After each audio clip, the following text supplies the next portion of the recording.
This is the Global Podcast Network, where executives and professionals connect, share, and inspire. Stay tuned for the conversations that drive success.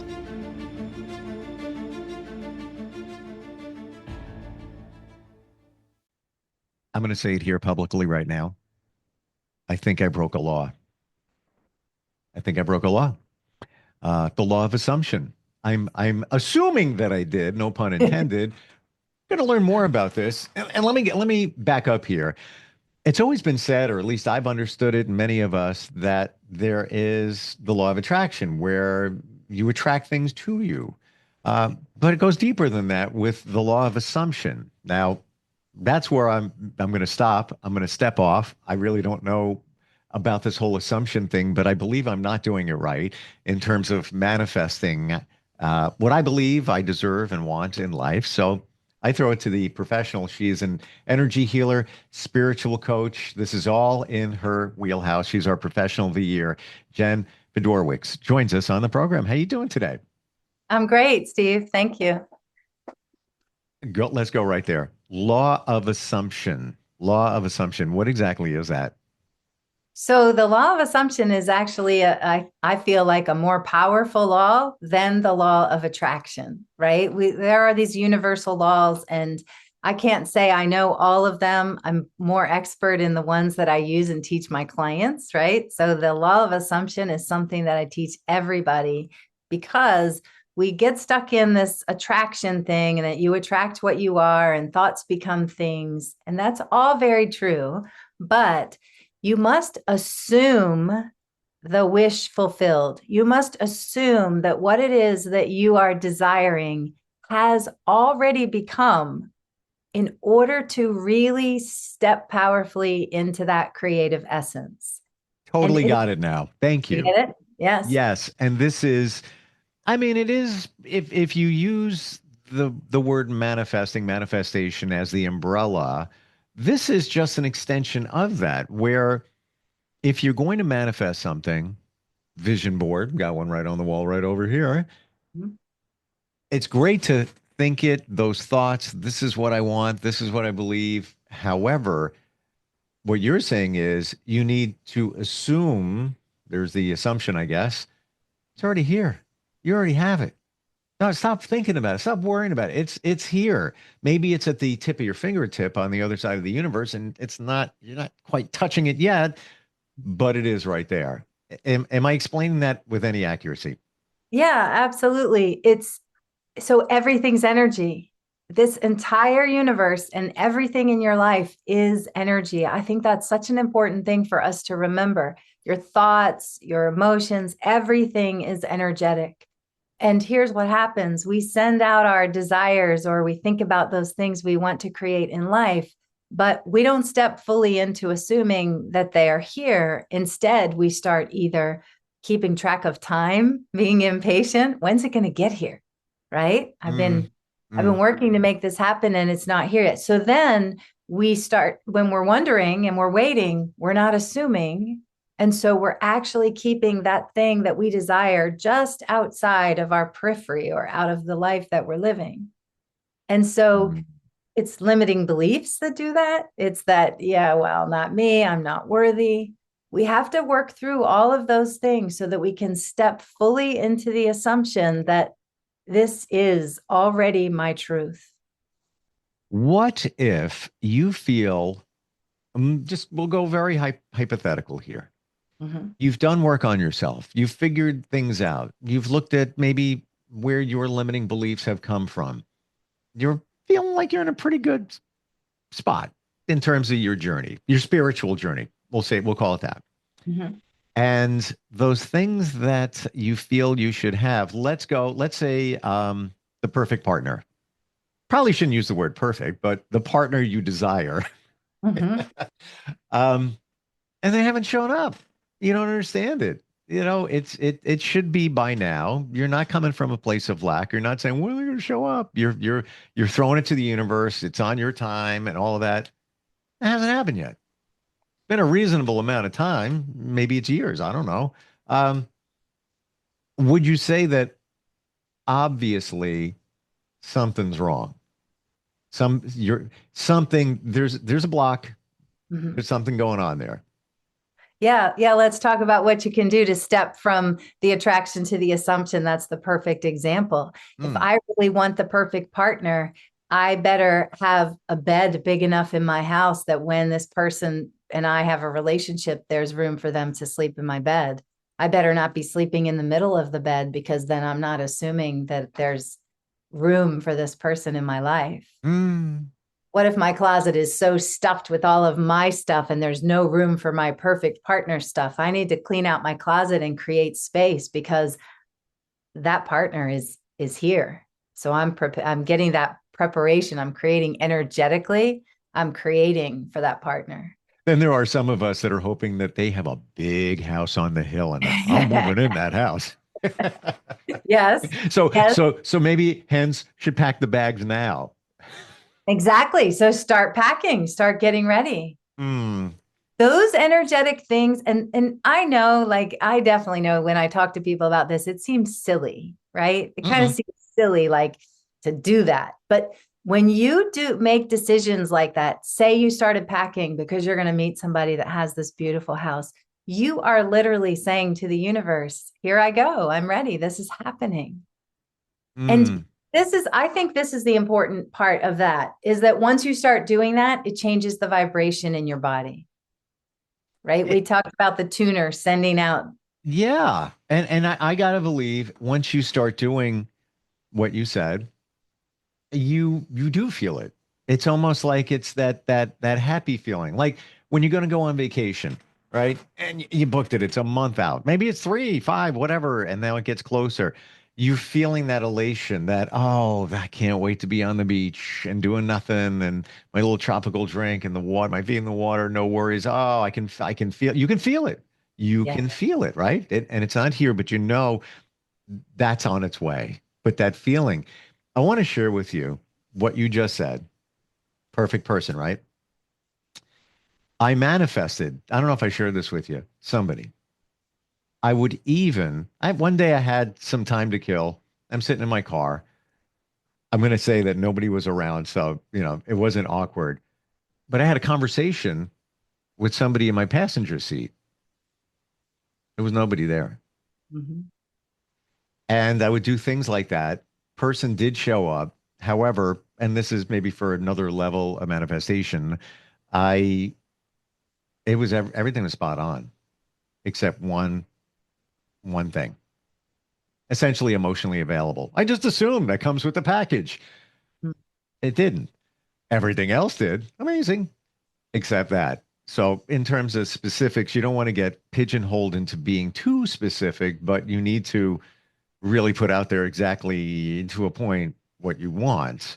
But I only shared that because yes, I used to I talk to my car seat. And that's believing that somebody's there. Yes. So that's brilliant that you talked to your car seat. What I would have had you do if I was working with you after that happened is I would say, okay, think about that person not being emotionally available and find the place in your body where you feel an activation. Because there will be a place where there'll be some sort of a contraction, most likely in your physical body. Remember, we talked a few weeks ago about how your body is the projector projecting life.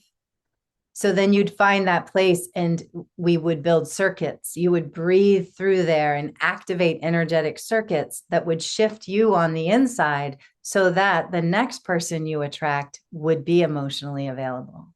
As I think about it right now, what you just said, in terms of the emotion part, immediately I can feel it in my stomach.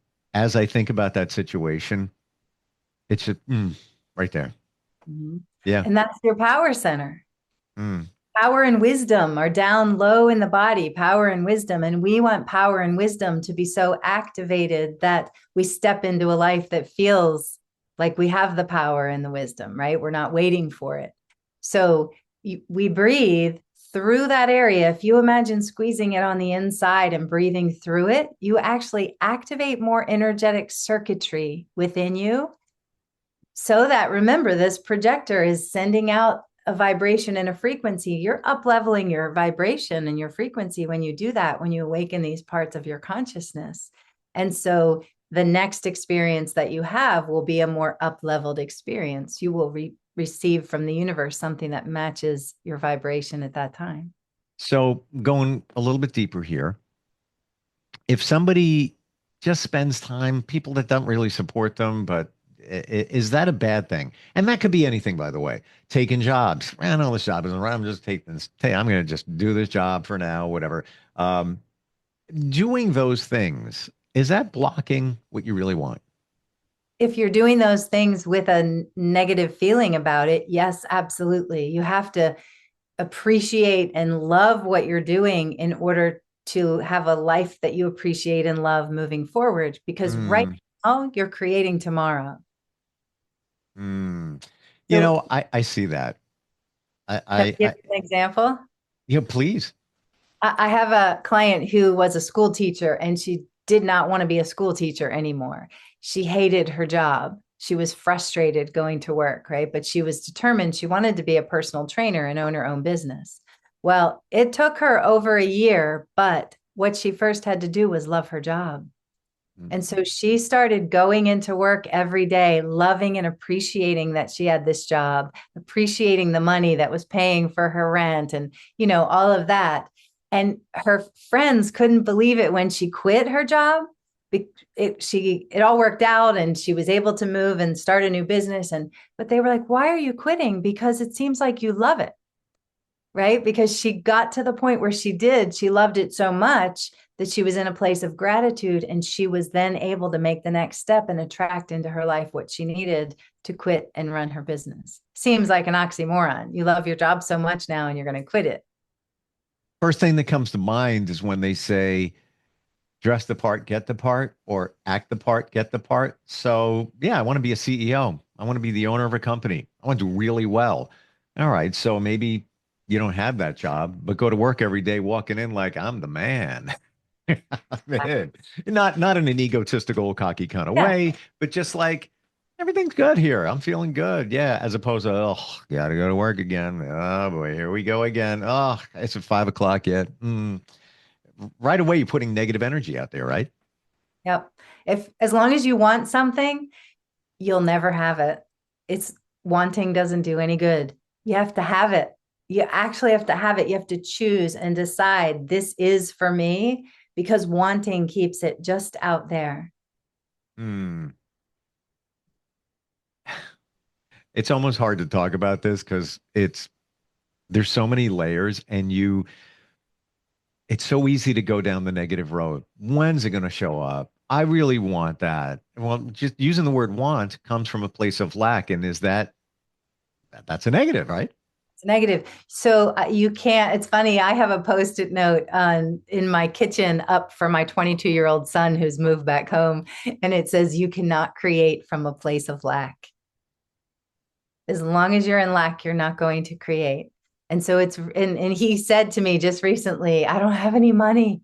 And I was like, well, you're never going to have any money then. It's like you're asking for it. Like your parents used to say, be careful what you ask for. You just ask for it. We asked for it. I don't have any money. All right, great. Giving you that. No money. Exactly. It's like you're saying, throwing out to the universe doesn't know. Your subconscious doesn't even know. Right. Like let's if somebody doesn't believe these universal laws of assumption and all of that, let's go to your subconscious. Let's start there. When you say those things, like, I'm never going to have enough money. I don't have any money. Scientifically proven that your subconscious doesn't know the difference between good and bad. It just wants to make you happy, support you. So it hears no money, don't have money, can't make money. So it's going to do whatever it can to make sure that doesn't happen. So it's going to make you do it, whether you know it or not. You're going to go to a job interview. You're going to screw it up. You asked for it. You said, no money. I got no money. Yep. Guess what? You're not even going to know that you ruined that job interview because your subconscious wanted to support you. That's my belief there, at least on the scientific level. Now we take it layers deeper with the assumption, right? Right. Yeah, that's absolutely true. When you start assuming, you start getting the message to your subconscious that, of course, I'm living this new life or this new thing. Of course I am. Yes, that's happening for me. And that's why imagination is so important. You know, we think we tell kids, oh, it's just your imagination. we create from that imagination, and that imagination gets embedded in the subconscious. So when you have the momentum going of that imagination and the assumption and the knowing, right? It really, the law of assumption is the knowing. It's already here. And you have to block out all the people in your life that think you're nuts, right? So like I don't talk to people about it if they don't believe it too, because people will bring you right back to where you were. And I love the analogy that Abraham Hicks uses, that it's like a train. You get the momentum of the train going, and then you tell somebody and they don't believe it, and now the train's right back here. Or it's like that tug of war. Yeah. We have to keep the momentum going long enough that we actually start to realize what it is that we've been assuming. When you mentioned Post-it notes, I had to grab this one. And this one I have in front of me. I don't even know I'm looking at it sometimes, but it says, I am moving in the direction of my greatest dreams. Yeah, that's beautiful. Kind of says what we're talking about. Kind of says, what's on the, what for your son on the refrigerator coming from, the place of lack. Jen, how about some other things that we can do to harness the power of the law of assumption? So the biggest thing you can do to harness it is to bring your mind back home. So your mind loves to go out there into life and write stories and observe reality, right? But the reality that you're living right now has already been created. It's actually the past, right? So that when you step into your day, it's really the past. You've already created what you're about to experience. That's pretty heavy to consider. Yeah. So, but you have so much power. That's the thing. We were born with this immense power flowing through us, and we've not been taught that. So the way you become more powerful is you bring the mind back home. You recognize that this power moving through me is what is creating what I'm living. And so it's work, but I like to call it devotion. If you want something, just devote the time to your inner world. Sit for 5 minutes in the morning, sit and breathe and let your mind tune into your body, and then find the picture of what it is you're creating. What do you want to assume is going to be happening for you today? Can you feel it real? That's really what law of assumption is. You're feeling it real. And then you open your eyes and you walk back into whatever it is in your life that isn't matching what you just spent the time imagining. That's okay. You walk into life and you realize that's okay. This is past, and I'm going to keep that feeling within me. And I know that I'm going to step into that reality because I'm creating tomorrow now. It's a heavy pill to swallow when you say right now is the past. Now is the past because you already created it. Whoa. And now what I do is I reverse engineer it. How's my day going? Like, what was I thinking earlier? This is the way I thought it was going to go. I'll do this. Okay. Question. I don't know if I've ever asked you this. If I'm going to do something, go to an event, hang out with friends, go to a party, go to a concert, whatever it is, I visualize it in advance. I've already seen it. If I'm going somewhere, I'm like, how do I know what to dress? What kind of people are going to be there? What are we going to talk about? I've already played it. It's already done. I already saw it. And majority of times, if not more, it's exactly the way I envisioned it. My question. I struggle with this. Did I manifest it, or did I just see the future? Well, it's kind of both, because it's all coming from you, right? So the future is happening from you. So you're seeing the future because you are creating it. It's like, remember I mentioned a future memory? What you're doing is you're embedding a future memory in your subconscious mind so that you step into that, because you're creating the future that you're seeing. It's a brilliant thing to do. I got you on that. But let's say it's a party or an event that somebody threw. I got nothing to do with it. I'm just showing up.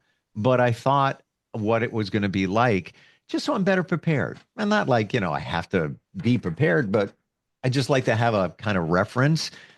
And I just like to think things out. It's almost, I also do marketing. So I'm a creative guy. If I've already seen it in my head, whether it's a commercial, video, whatever, it's like, it's already done. I already got it. I got it. And I'll even tell clients, yeah, I already got it. Sorry, I already saw it. It's good. I really mean that. And that's exactly how it turns out. But that's my control. When I'm going to an event or something, how am I creating it? Because it's already been created. Well, you said something, you said it's got nothing to do with me, but it has everything to do with you because of the law of entanglement. We're all connected. Mm. Okay. So that event that you went to was actually co-created. All of the people that were gathering together had their visions and what they were projecting into what this event was going to be. And so you created it together, even if it was someone else's event, you being there had an effect on that, had an influence on that because of your energy. Fair enough. I can't dispute that. It That makes really, sense? yeah, yeah. All right. Intuition. Intuition comes into play. Let's say you want certain things in life, but your intuition is telling you, yeah, the people that are around you, they don't support you. And I don't even mean verbally. They're just not aligned with your journey now. I would imagine you got to listen to that and maybe make some changes because that could be blocking what you're assuming, no pun again, Yes. shall come to you. Yes, I agree with that 100%. We're all intuitive. We are all I connected to agree. source energy, and intuition is available for everybody. It's the mind and the thoughts that get in the way of our intuition. I will tell you that deep in chakra 2, which is behind your belly button, that wisdom center, intuition energetically comes into the body down in chakra 2 and then rises up into the high brain centers. We are trying to connect here with our mind when we have this whole body. We're meant to be living in the body. So into it, that's the gut feeling that, oh, I knew, I shouldn't have done that. I wish I hadn't done that. Nobody ever says, I wish I hadn't listened to my gut, but they'll say, I should have listened. I knew I shouldn't have done that. Right. Mm. It's a honing in, it's a getting really comfortable. Those messages, I believe, are constantly coming to us. It's just a matter of listening. All the time. And I deny them because I like to test them. Yeah. Like I know I'm doing something later today. Be honest with you. I'm like, I'm not really a fan. I'm just gonna do it because I really should, but I really don't wanna. But it's like out of obligation, one of those kind of things. I already know how it's gonna go. I already stated my piece. Am I gonna be staying long? Blah blah blah blah blah blah. Because I know it. I feel it. I've already seen it. But I'm gonna go just to test myself. But that seems to be every time I hear my gut, it's right. It's right. It's amazing. Yes. And because you have free will, you could take that gut feeling and say, wait a minute, but could I, because I'm a shapeshifter and I'm a powerful creator, could I change what I'm going to walk into and create something And make different? it good and Yeah. make it better than what you envision. Yeah. That's a point. That's a Yeah. point. Yeah, we have free will. You can, yes, you can. Yes, you can. You've said future memory before. I have it on another post-it note around here. Can you define that again? Sure. It's something, it's a dream or a desire or wish, something in the future that you intend to create. But because you're sitting here feeling it real at this moment, having it at this moment, you're giving the subconscious the message that it's already happened. And so you're taking that future event and actually making it a memory in the subconscious. Hmm. Seems reasonable. We're out of time, but that we need to really take a look at our lives and what we're doing if we don't have what we want in life. There's something going on there. And I'm not saying making radical change unless that is what comes from your intuition, but if you don't have what you feel you deserve and want, there's a reason. That's what I'm getting from you. There's a reason. There is a reason. And no, it's a hard pill to swallow sometimes that nobody's a victim, everyone's creating. And it's about understanding that and then stepping into the knowing that, okay, I might have created a bunch of stuff I didn't like because I didn't know the power I had to shift and create what I would like. Thank you for today. And thank you for breathing a huge breath of fresh air into manifestation, the law of attraction, the law of assumption. I've said it before, your superpower is clarity. You make it very clear and you make it sound like it's easy. And essentially, in a way, it kind of is, but we make it so hard. Yeah, just it took me years to make a damn vision board. What the hell was I waiting for? Because now it's like, I love it. It's our thoughts are all jumbled, but when you see what you want and deserve in certain words, I wrote on there, I don't know if you told me this, it is done. Yes. It that is done. fits perfectly with the law of assumption. That's it. I wrote that with a Sharpie right in front of everything. It is done. It's here. When it gets here, I'll invite you to the party. How do we find you? You work with people on many different levels, from all energy connected, and this being one of them. Let's say somebody is trying to manifest a beautiful future. How do we find you? My website is jEnergy.com, JENERGY, and I'm on all the social media platforms. Energy is a powerful word, isn't it? Yes, it's everything. You know what's funny? I'm going to share this, and this means nothing to anybody, but I got to share it because it's popping in my head. When I was a kid, and in the upper teens and low 20s, I always wanted to do radio. So I created a radio station, and, pirate radio, if you will, would broadcast and blah, blah, blah, blah, blah. It was called Energy 89.3. Oh my goodness. I love that. That's awesome. I can't make that up. And I don't know why I like that name. And I'm talking, this is a long time ago, but maybe I was seeing the future. Yeah. Premonition for sure. Premonition. Yeah. Thank you for today. Looking forward next time we get together. Thank you, Steve. Appreciate it. We'll be right back. This is the Global Podcast Network, where executives and professionals connect, share, and inspire. Stay tuned for the conversations that drive success.